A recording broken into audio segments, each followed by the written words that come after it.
Hey folks, good morning, afternoon, evening, depending on your time zone. Here in downtown Toronto, it's just about 8 a.m. Eastern time. The sun is hidden behind a wall of clouds, but late January, what else is new? We are here to talk about scholarships. The session should begin any second for you. There's a little bit of a delay there, but we are going to discuss ScholarshipsCanada.com, finding and applying for scholarships. So let's get into it. My name is Logan Bright. I'm the editor here at Scholarships Canada. A little bit about me. I got an advanced tech diploma in film from Niagara College here in Ontario, and worked as an editor for several years, films and sort of corporate stuff. But I wanted to make my living with words. I wanted the capital U university experience, right? I felt like I would enjoy reading and writing for a living. So I went back to school at University of Toronto, which is here in the city, and I earned an honors Bachelor of Arts in linguistics, writing, and rhetoric. So I know a thing or two about tuition fees. I'm also joined here this morning by my cat, Wisp. So hello, Wisp. Okay. Before we get into the meat of the matter, let's talk quickly about the value of a post-secondary education. These stats are from a few years ago. They are Canadian-based, so these are all Canadian dollars, from Canadian workers. Basically, the short version is the more education you attain, the more likely you are to earn above average income. So the headline stat down there, $1 million more with a bachelor's degree, even more with a master's or beyond. Lifestyle inflation, lifestyle creep suggests that you may end up spending more money as well. But the basic idea is people with higher credentials of education typically earn more money. And that's definitely true still today. But it is more than just money. Grads of higher ed are more civically engaged, environmentally conscious, healthier habits, that kind of thing. There is a bit of a question as to whether there's a correlation or a causation there, right? Does higher ed attract people who are higher, more civically engaged? It's an open question. But another big part of education is being an active member of community and society, right? So broadening your perspective, getting to a position where you can identify and empathize perhaps with people who are different from you, have different perspectives, different backgrounds, different opinions. So education, generally a positive thing. Now, we want to talk, of course, about scholarships, bursaries, awards, grants, etc. So I want to take a minute to clarify some terms. Scholarship is the most broad. It's in our name, of course. Specifically, a scholarship is related to grades and accomplishments, but we use it as a sort of general catch-all term for money for school, for students, right? Scholarships do not need to be repaid, which is part of the appeal. The money comes to you and it doesn't leave. They may also be renewable. So this renewable is a word I want you to keep an eye on. What it means is if you continue to qualify, generally keeping your grades up, the scholarship will fund you again in subsequent years. So you receive a scholarship in your first year, it's renewable, and you do well in first year, you have good grades. So in second year, they give you another cash injection, essentially, right? You get the next round of scholarship funding. So anytime you can find a renewable award, it's in your interest. Keep an eye out for that. Okay, bursary. Based on financial need. So bursaries are common. They are specifically for folks in financial need, which is to say people who do not have enough money to cover the entire cost of tuition and materials, lab fees, as well as living expenses, which here in Canada seem to be rising. Bursaries are sometimes renewable themselves, but yeah, the main criteria there is empty pockets, which I'm sure we can all relate to. Okay, award. This is based on accomplishments. Often they're academic. Sometimes it might be like the football award. You were the top quarterback in your class or whatever. Sometimes we use award as a generic term just to mean scholarship, essentially. Awards generally are not renewable. Okay, a grant. Grant is somewhat like an award. It is a one-time support. It's often related to research. Master's level and doctoral level students might be conducting a research project and need a grant to fund the project, right? So they often come from nonprofits or governments or schools themselves, and typically not renewable unless you've got a grant that lasts multiple years. Finally, a loan. A loan is money you must repay. That's the difference with all the others. Scholarship, bursary, award, grant do not need to be repaid. A loan you must repay, usually with interest, which is extra money on top. But sometimes loans are favorable for students. Here in Canada, we have Ontario student loans, BC student loans, etc. These are loans, but the interest rates and repayment terms are more forgiving for students. But you can get loans from banks and mom and dad and whomever else, right? But loan is money you must repay. Okay, how are you going to pay for everything? These are the 4 prongs that most students use, and most students require a mix of all of them. So savings and work really depends on if you are in a position where you have a job that you can save money from. A lot of people can't, right? You might be essentially living hand to mouth, where the money you earn gets spent right away. Family and parents is equally contextual. If you have a bank of mom and dad, as it were, good, that's great. Lean on them. It takes a village to raise a child, as they say. But a lot of people aren't in a position, maybe the family doesn't have the coin or they just don't want to share it. So you may or may not have this avenue. Next up are loans. We talked about that a little bit. Loans are okay. In many cases, you will need them. Sometimes you can get favorable repayment terms, so keep an eye out for that. And then finally, scholarships and bursaries. So that's what we're here to talk about today. The beauty of a scholarship or bursary, of course, is that you do not need to pay that money back, and it is specifically for you to get your education. So we talk a lot about smaller scholarships. Here we've pulled out $1,000 as a sort of example. It doesn't seem like a lot, especially in the face of international student tuition, which in many cases can be $30K a year Canadian. So $1,000 out of that doesn't seem like a lot, but it can take a chunk out of some of these extra fees, right? Textbooks, you'll probably spend $1,000, in textbooks a year. Metro Pass if you are attending school in person.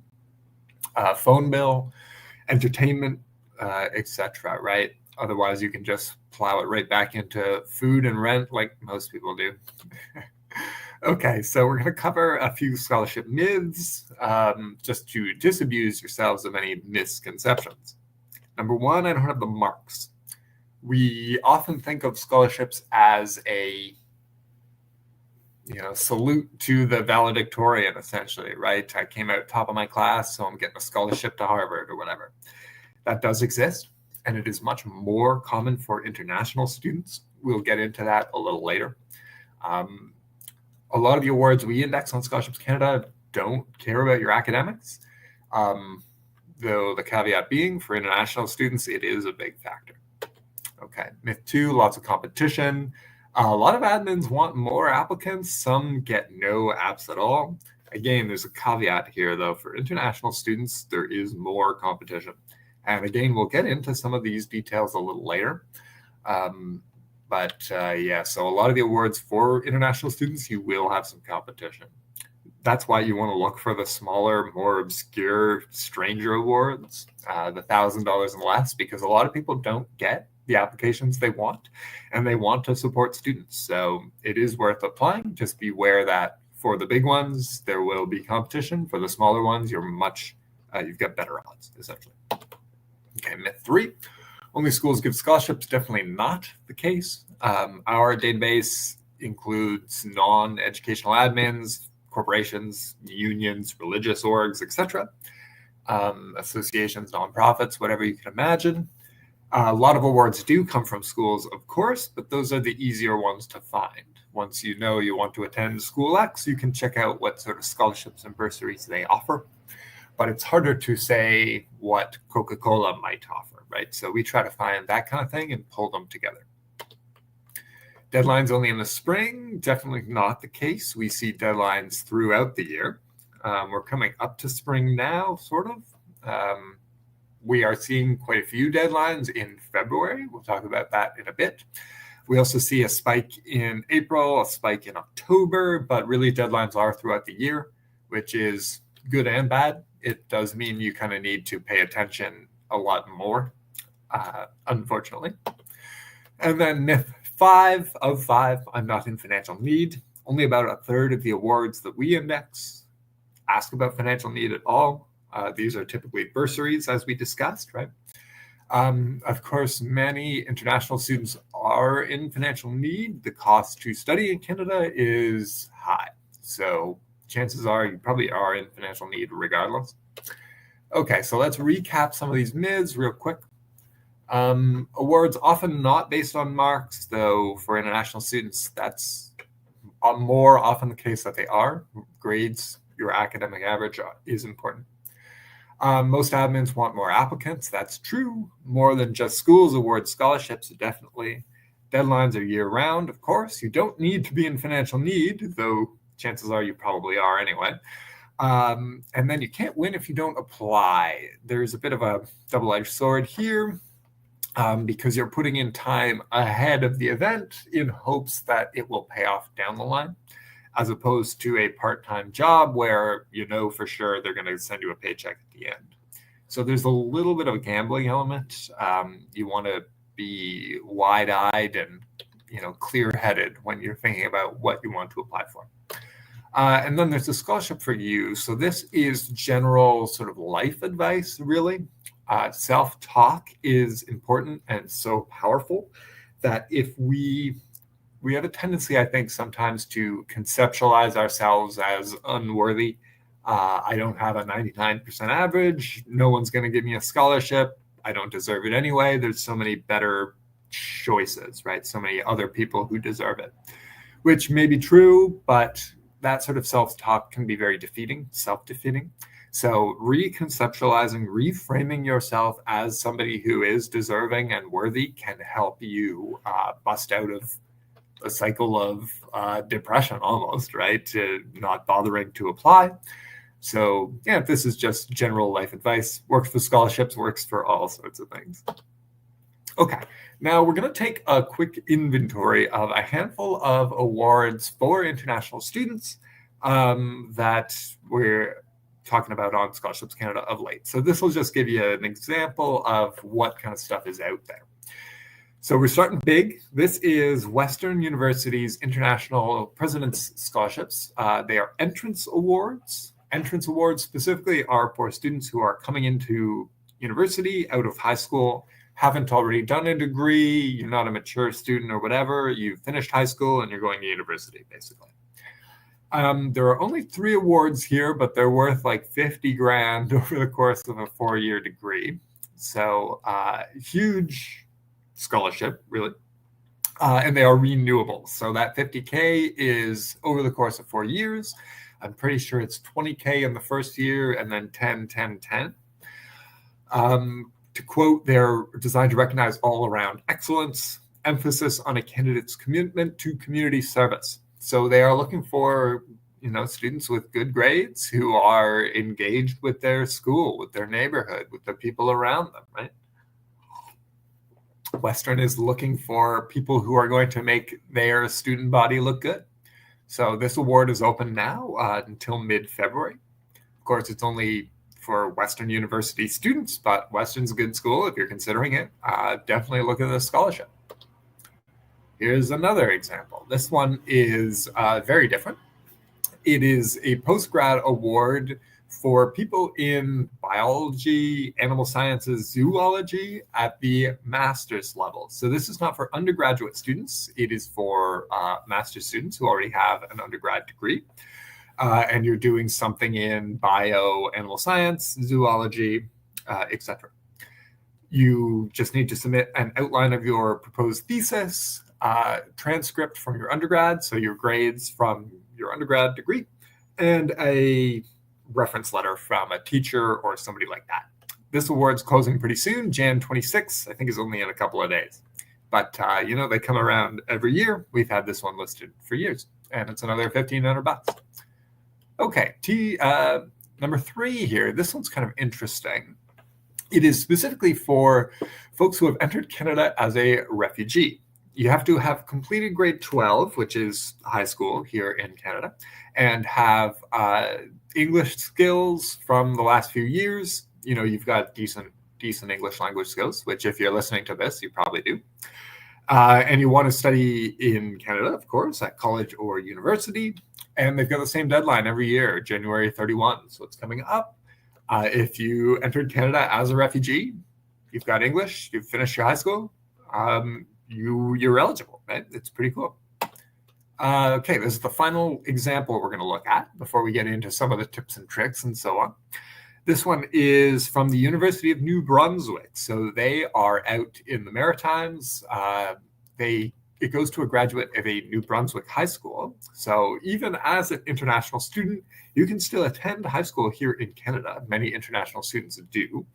So if you are an international student at a New Brunswick high school, you can go ahead and get a renewable award at UNB. It's worth $4,000 a year. It's pretty cool. Academics, financial need, community involvement. These are the big factors that we see again and again. They're looking to pull in good students, right? Make the University of New Brunswick look good by attending here. So that's the idea. Okay, so where to start? We've looked at a handful of scholarships. We've talked about some mids. You might be thinking, okay, but what do I actually do?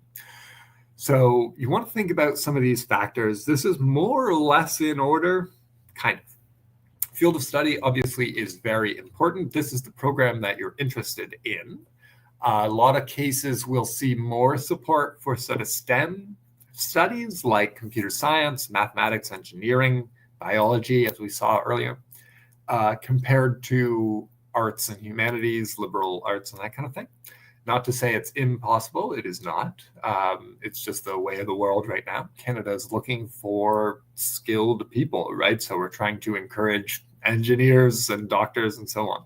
And part of that is scholarships. So your field of study is a big factor.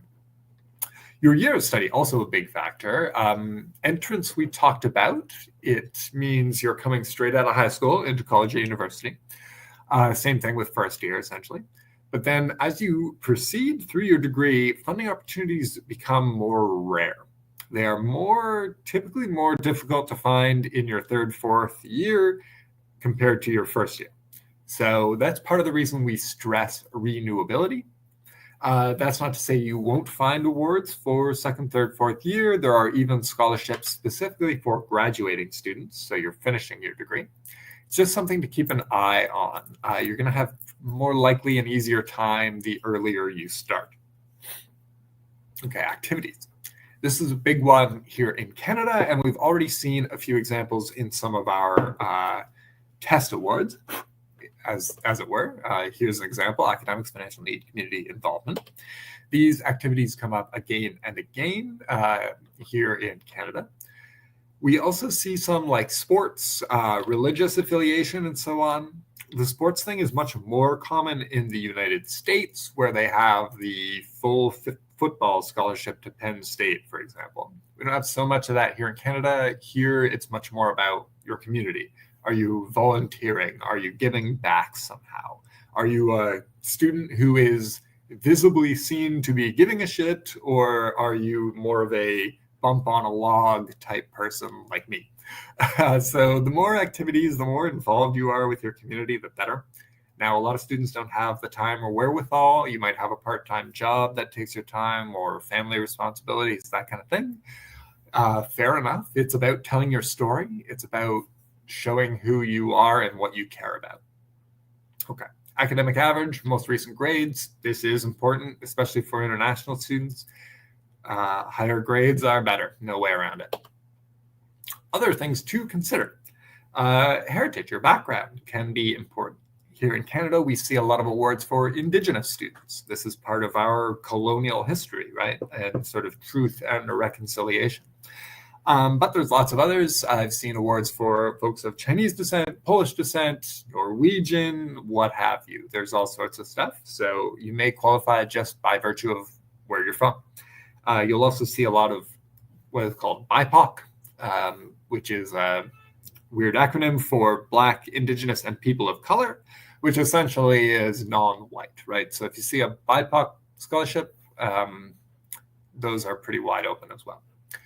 Affiliation, okay. Companies, religious groups, unions, associations that you or your family are affiliated with. So this might be more relevant for Canadian students, but doesn't hurt to mention. Your workplace, your parents' workplace may offer scholarships. So I give this personal anecdote from my own history. When I was in high school, I worked at a No Frills, which was a union workplace. That union offered scholarships. No Frills, part of the Loblaw Corporation, they offered scholarships. So that was 2 opportunities for me right there, just based off my part-time job at a grocery store. Furthermore, my dad worked for Coca-Cola, which offered scholarships to, the kids of employees. And Coke, of course, also a union workplace. So there was 4 opportunities right there, just off of my part-time job and my dad's full-time job. So the things that are open to you will vary, of course, depending on your circumstance, but something to consider. Think about what your mom and dad do. Generally, it's not like uncles and aunts. It may be grandma and grandpa, especially if there's like a military element to it. But generally, think it's like you and your close family, mom and dad, maybe grandma and grandpa. Okay, personal circumstances. This is stuff that's indelible about you that you might not change even if you could, really. Stuff like if you're a foster child, maybe you're a single parent. LGBTQ status would fall under this as well. If you've got a blood disorder or whatever, right? Special circumstances may entitle you to certain awards. Financial need pertains to your income. We talked around this a bit. If you're not sure whether you're in financial need, you can always reach out to the scholarship admin. We have contact info on ScholarshipsCanada.com. You can give them a shout and say, hey, here's what I'm wondering. Am I in financial need? Do I qualify? Chances are you probably do, but it never hurts to reach out and ask anyway. You never know. Finally, your location, not only where you live, but where you're going to school. Again, maybe not so relevant for international students. Well, in some cases it will, because some scholarships are open to people from certain countries. So if you're from country X, you may qualify. If you're from country Y, you may not. So where you're coming from actually probably is a big factor. And then where you're going to school will be relevant as well. Some awards are only open to students who are attending a British Columbia school, for example. So maybe you're from Kenya, you're going to University of British Columbia. You may be eligible for an award for students from Kenya going to a school in BC. You never know. Something to consider for sure. Okay, so we've talked about a lot of factors. Scholarships Canada indexes tens of thousands of awards, not all of which are open to international students. So we do our best to make it a little easier to sort through all this by using our Get Matched technology. Okay, well, let's talk about that real quick. Getting matched is the quickest way to get a short list of awards that match you. So we'll talk a little bit about that in a sec, but I want to also highlight our featured scholarships, which is literally the quickest way to find new awards. Some of them are standard scholarships. Some of them are more like surveys and stuff, but ways to get paid, get some extra cash, and new awards go up pretty often. So I'd encourage you to check out the featured scholarships. There are a lot of good international ones on there right now. And in fact, the Western scholarship we looked at earlier in the session is currently featured. There's also the Browse Scholarships page. The URL is a bit of a mess, but you'll find it there, ScholarshipsCanada.com. We've got awards for international students all on one page, which you can filter and sort. Finally, there are Canadian government awards. The Canadian government offers scholarships to non-Canadians. If you search EduCanada, you'll probably find it, or you can use this bit.ly link. They're mostly focused on master's and doctoral level students, not so much for undergrad, but worth taking a look for sure. We do index these on Scholarships Canada anyway, but if you're looking for a short version, it doesn't hurt. So getting matched, this is what it's all about. The site itself is built to help you, and it's built that way through the profile. So when you arrive on Scholarships Canada, you set it up sort of like social media, right? Fill it out, tell it what you're interested in, what your background is, other details about you, and it will spit out a list of matching scholarships. So you can see here's an example, a handful of awards with the value, deadline, and so on. Now, each of your matches, I've got 43 in my example here, won't necessarily be a perfect fit for you, but it's a way to pull tens of thousands of awards down into a couple of dozen and give you a place to start your search, give you a sense of what's out there and what you might still need to find. So matching scholarships are cool, but of course, we've also got subscriptions. We have a whole bunch of subscriptions. The newsletter is one that I, of course, want to plug. We highlight articles, events, and, of course, scholarships in there every month. But the main one you're probably most interested in is what is called the Scholarship Deadline Alerts. This is also a monthly send, but it is specifically tuned to you as a user. So pulling out info from your profile to essentially match you to awards that are closing soon. So every month you'll get a list of a handful of awards that are ending in the next month or so. So it's a last minute check-in to say, hey, you might want to see this before it's too late. Right? So these deadline alerts are kind of cool. Your matching scholarships, we talked about this a little bit already. You can see some of the details. Every one of these listings you can click into to get the full details, who it's for, what schools, deadlines, contact info, all that stuff exists on the listing. And of course, you can filter and search and refine as normal as you might expect from any site. Field of study might be the best way to start, but it's a good idea to try different permutations. If you don't find the exact results you want the first time, just try different keywords. It's a bit of a hunt and peck sort of setup, but it's worth digging through. You might uncover some really strange or unusual or interesting stuff. Okay, general tips. So here's some basic advice on this page and the next. And we'll talk about some frequently asked questions as well before we take some questions from the audience. So general scholarship tips. Getting motivated. You got to put the time in. A few hours per week is sort of what we advocate. We analogize it to going to the gym or studying for an exam. You don't get shredded overnight at the gym, right? You got to go and build a practice. You probably won't ace the exam if you cram overnight, and that's all the studying you do. It's better to do a couple hours a week, check in now and then. We try to make that easier with the deadline alerts and the newsletters and so on, stuff that comes to you rather than you needing to go to it. Understanding the requirements. Again, this is just a recap on reaching out for the admin. If you're in doubt, it's always a good idea to ask questions. Applying to smaller awards. We advocated this earlier. There's less competition for awards that are less valuable. It makes sense. Being prepared, having some of these documents on hand is a good way to save yourself time and hassle during your actual application sessions. So we'll talk about that in a second. And then don't give up. So unfortunately, you might apply to stuff that you won't receive. And having the personal fortitude, the resilience of character to bounce back from that is important. And that's a life skill, right? So keeping your head up is valuable. Boilerplate documents. A lot of awards are going to want one or more of these things. We've already seen at least one example today. So we suggest you create a boilerplate, which is a basic template for your docs. A one-page resume, a 500-word personal statement, and 2 or so references. Academic and personal. 2 academic is fine. You don't need to get too into the weeds on your references. Just people who know you well in a professional capacity, who can speak to your qualities as a student, as a worker, as a human being. And then once you have these handful of documents ready, you want to customize them for each award as much as you can. Your personal statement is often the most important. Here are the basics. You could write your personal statement today before even knowing what award you want to apply to. So there are sort of 4 prongs you want to cover here in your statement.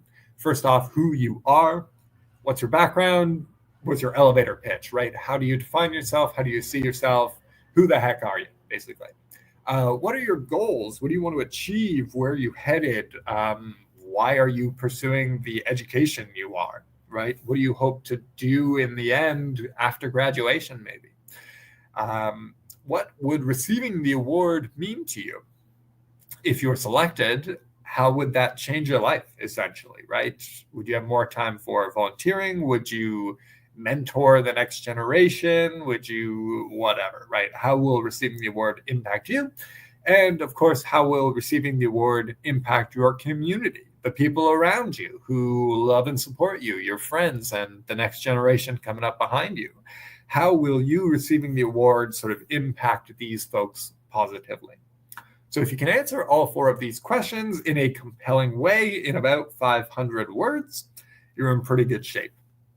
Personal statement's a good opportunity to let your personality come through your writing. So don't be afraid to be yourself a little bit in these statements. If you're letting ChatGPT write it for you, you're doing it wrong, basically.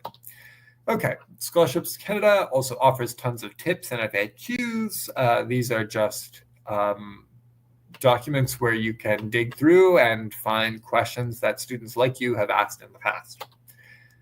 You can connect with us on Instagram. This is an old screenshot, but it's still active, of course. And then Study in Canada is our sister site. It's all about schools and programs. If you're not sure where you want to go, what you want to study, studyincanada.com can help. We won't spend too much time on this, but as you can see, they've got profiles for schools and listings for programs. So any program you can think of at a Canadian university, we've probably got a listing for it there with info on career paths, requirements, eligibility, et cetera, et cetera. We've got events, of course. We're at an event, so we won't dwell on that. Okay, before I get into the frequently asked questions on scholarship stuff and talk about your questions, answer your questions, I wanted to highlight some of the changes to Canada's study permit system for 2024. A lot of this stuff has happened in the last month or so and may be news to you. I don't know, but I want to cover this real quick. Because coming to Canada to study is going to be a lot harder this year and next year than it has been over the last couple of years. I want to be upfront about that. It's basically true. The financial requirement now, you need to have at least $20,000 Canadian in your bank at home before you'll be able to receive a permit. We've seen stories of families and villages banding together, mortgaging the farm to send one student to Canada to study. It's super expensive. The $20,000 is to ensure that you are not going to be stuck in poverty when you reach Canada, that you'll have money to live and eat and attend school as a healthy person, right? So that's probably a drag for some students. It used to be 10,000, now it's 20. There's also a cap on new study permits. The actual number of new permits is going down. So there will be more competition for actual permits. The postgrad work permit will not be available to students at private colleges as of September 1. So this one's not in effect yet, but will be soon.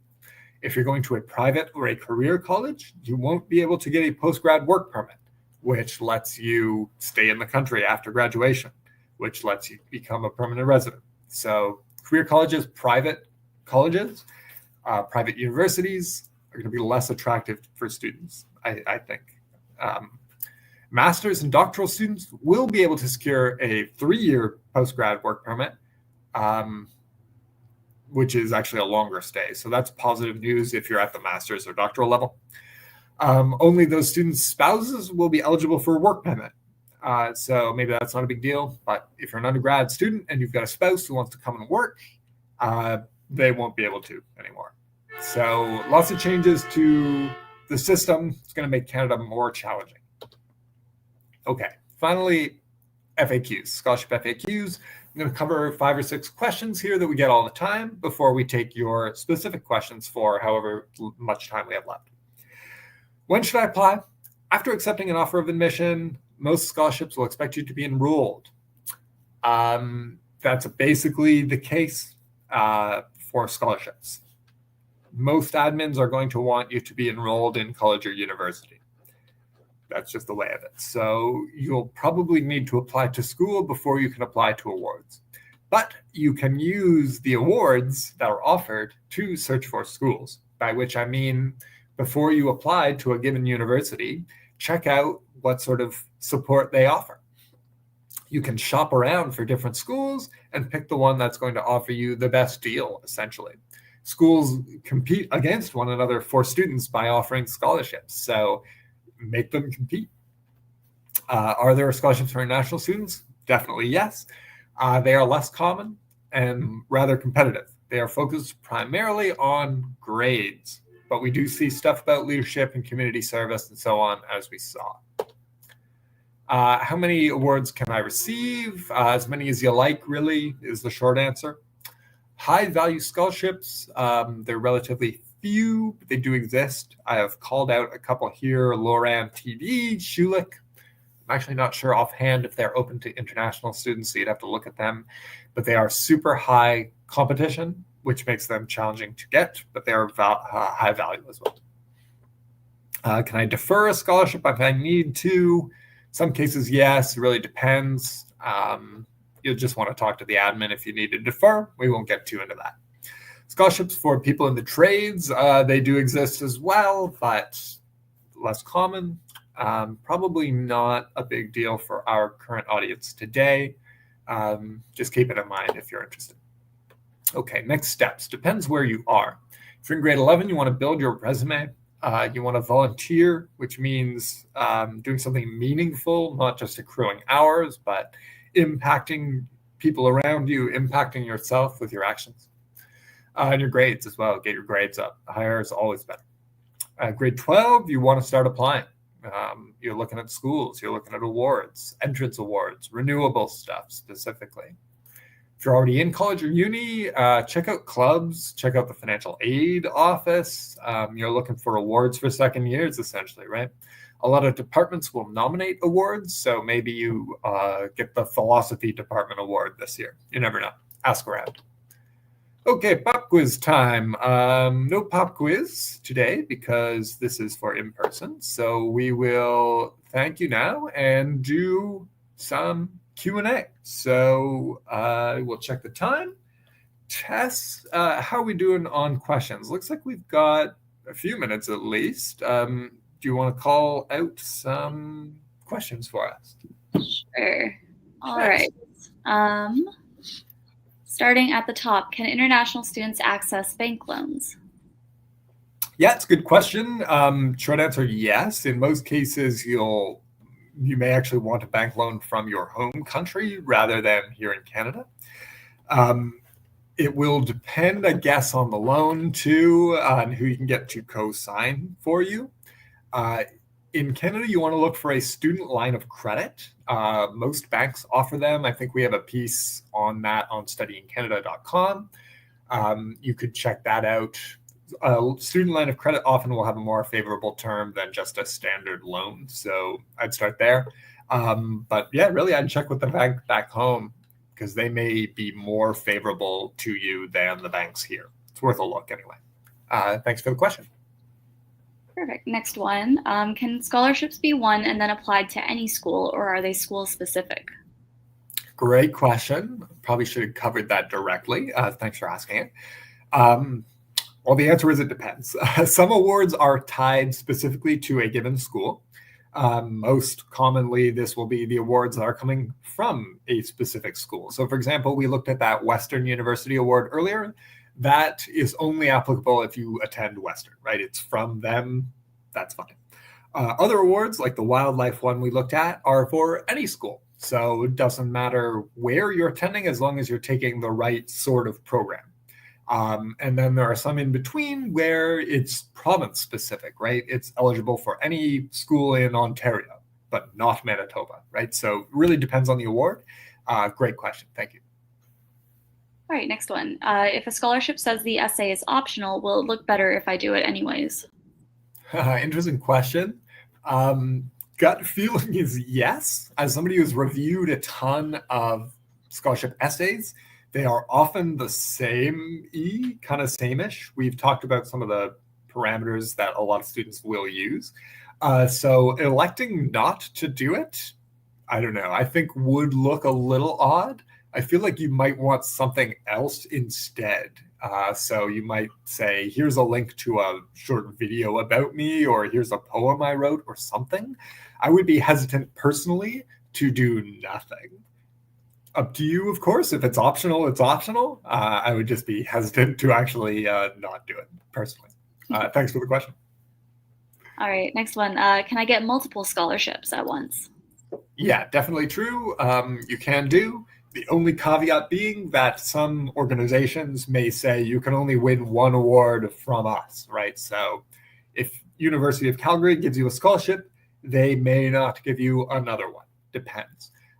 Same with a given company, right? They might give out 50 awards, but you can only win one of them from them. But that won't preclude you from getting awards from multiple different places.